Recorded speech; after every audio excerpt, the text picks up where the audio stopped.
شرابی۔ جب اس کی آنکھ کھلی تو سورج اونچا اٹھ چکا تھا اور اس کی تیز کرنیں اس کے چہرے پر پڑ رہی تھیں۔ اس نے اٹھتے ہی چاروں طرف نظر پھرا کر دیکھا، ہر طرف سناٹا تھا۔ اس نے سر میں ہلکا ہلکا درد محسوس کیا، ماتھے پر ہاتھ پھیرتے ہی اس کا ہاتھ پسینے سے بھیگ گیا۔ تھکن سے اس کا سارا بدن چور اور ٹوٹتا ہوا معلوم ہو رہا تھا۔ ماتھے کو 2-4 بار دبانے کے بعد اس نے ایک لمبی جمائی لی اور کوشش کر کے سارے جسم کو زور دے کر کھینچا۔ اٹھنے کی کوشش کی لیکن جی نہ چاہا، وہ سر جھکائے بیٹھا رہا۔ شراب کی ٹوٹی ہوئی بوتل اور گلاس کے ٹکڑے اس کے سامنے بکھرے پڑے تھے، ان پر اس کی نظر جم گئی۔ وہ بالکل خالی دماغ تھا، کوئی بات اس کی سمجھ میں نہ آ رہی تھی۔ رات کے واقعہ پر وہ غور کرنے لگا۔ رات کتنی پیاری تھی، چاندنی رات تھی۔ کبھی کبھی بادل کے ٹکڑے چاند کو چھپا لیتے تھے۔ پرواہ تیزی کے ساتھ چل رہی تھی۔ وہ اپنے چمن میں بیٹھا تھا۔ چمن کی یاد آتے ہی اس کو کچھ تکلیف سی ہوئی اور تھوڑی دیر کے لیے اس کے خیالات غائب ہو گئے۔ مگر پھر اس کو خیال آیا، ایسے وقت میں طبیعت چاہی کچھ پینا چاہیے۔ یہ خیال آتے ہی وہ سوچنے لگا، اسی پینے نے کہیں کا نہ رکھا، 4 مکان، زمینداری اور کل نقدی، اب کچھ نہیں۔ اس کو اپنے کیے پر افسوس آنے لگا۔ وہ بری طرح پچھتانے لگا، آخر اس نے شراب پی کیوں تھی؟ اس کمبخت کو منہ ہی کیوں لگایا تھا؟ برا ہو ان دوستوں کا جنہوں نے اس کی چاٹ دلائی۔ اب کوئی کمبخت آتا بھی نہیں۔ میں اب بھی وہی ہوں، میرا مکان وہی ہے، میرا چمن وہی ہے، ہاں پہلے جیسا ہرا بھرا نہیں۔ اس کے دل پر ایک دھکا لگا، آہ کتنا خوبصورت چمن تھا، لوگ دیکھ کر تعریفیں کرتے تھے۔ وہ اسی چمن میں بیٹھا تھا، دوست احباب بیٹھے تھے اور پینے کی بات چھڑی اور یہ لعنت سر پر بھوت بن کر سوار ہو گئی۔ اس نے یکایک محسوس کیا اس کی پسلی میں کچھ درد سا ہو رہا تھا۔ قمیض اٹھا کر ٹٹول کر دیکھا، پسلی پر نیلا نشان اور ابھار تھا اور درد بھی۔ یاد آ گیا کہ اس کو لوگوں نے مارا بھی ہے۔ تھوڑی دیر تک وہ اپنے کیے پر پچھتاتا رہا، سوچنے لگا اگر شراب نہ پیتا تو یہ نوبت ہی نہ آتی، آج اس حال میں نہ ہوتا۔ مگر اس کا خیال بہک کر ایک ہوٹل میں پہنچا جہاں وہ اپنے دوستوں کے ساتھ جا کر شراب پیا کرتا تھا۔ صاف کپڑے پہنے، بیریں چمکتی ہوئی بوتلیں، چھلکتے ہوئے گلاس، بیئروں کا ادب، سگریٹ کی سنہری ڈبیاں، ساری چیزیں یاد آئیں۔ تھوڑی دیر کے لیے خود کو اسی ماحول میں محسوس کرنے لگا، اپنی موجودہ حالات کو بھول گیا۔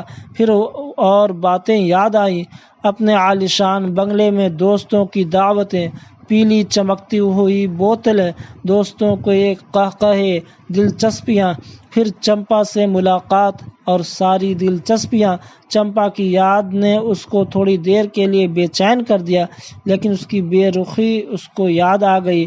وہ روٹھ کر چلی گئی تھی، اس کی فرمائش تھی ایک ہار کی، وہ پورا نہ کر سکا تھا، حالانکہ ہزاروں روپے لے چکی تھی۔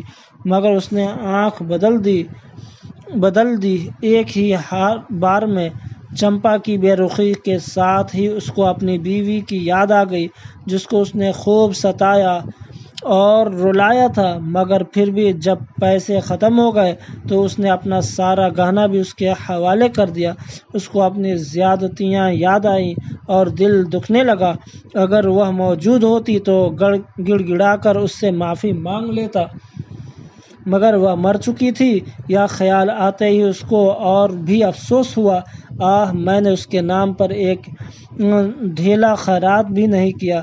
اس کی آنکھوں میں آنسو بھر آئے۔ بیوی کی موت کے خیال نے اس کو اپنی موت کی یاد دلائی۔ وہ سوچنے لگا، مجھے بھی ایک دن مرنا ہے، آہ کتنے گناہ میں نے کیے ہیں، نہ دین کا رہا اور نہ دنیا کا، دونوں گنوا بیٹھا، خدا کو کیا منہ دکھاؤں گا، مرنا تو ایک دن ہوگا ہی، آہ کبھی ایک وقت نماز بھی تو نہیں پڑھی، اور یہ سب کچھ شراب کی وجہ سے ہوا۔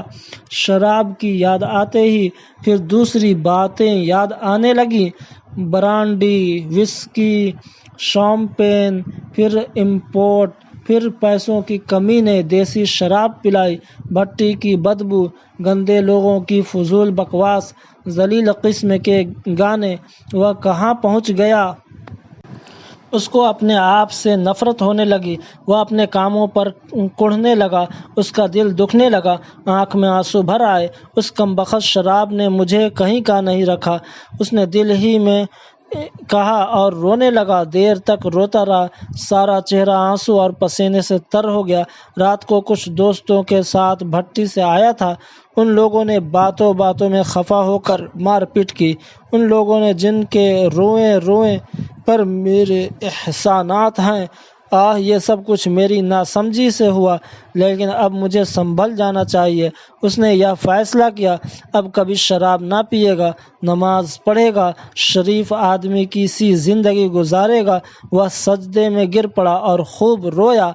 دھوپ تیز ہوئی، گرم ہوا چلنے لگی تو وہ اٹھا اور سر جھکائے گھر کی طرف چلا۔ سناٹا میدان تھا، ایک آدمی نظر نہ آیا، کہیں کہیں پر درخت تھے اور بس۔ وہ برابر چلتا رہا، نیک بننے کا وہ مضبوط فیصلہ کر چکا تھا، زبان پر برابر توبہ استغفار تھا۔ آخر وہ شہر میں پہنچا، ساری رونقیں تھیں، کہیں کچھ کمی نہ تھی۔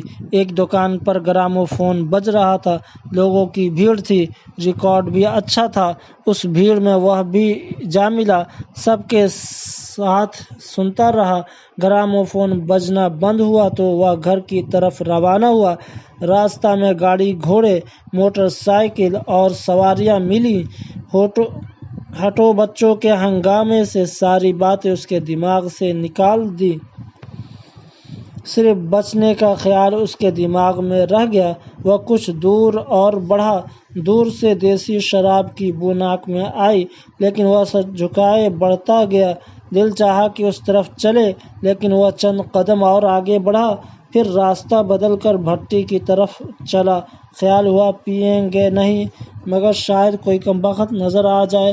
وہ اسی طرف بڑھتا گیا اور بھٹی کے سامنے پہنچا۔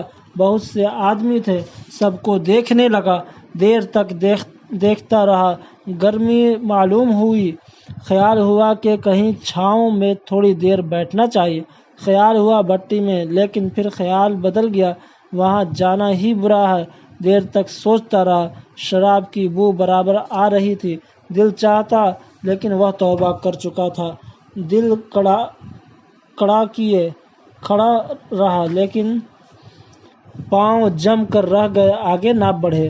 آخر اس نے سوچا، توبہ تو کر ہی لی ہے اور اس کمبخت کو ہمیشہ کے لیے چھوڑنا ہی ہے، بس آج بھر، کل سے بالکل نہیں۔ یہ خیال آتے ہی وہ بھٹی میں گھسا، کچھ پیسے جیب ہی میں تھے، شراب خریدی، کلہڑی میں انڈیل کر ایک کلہڑ اس نے پیا، شراب حلق سے نیچے اتری اور وہ ساری باتوں کو بھول گیا۔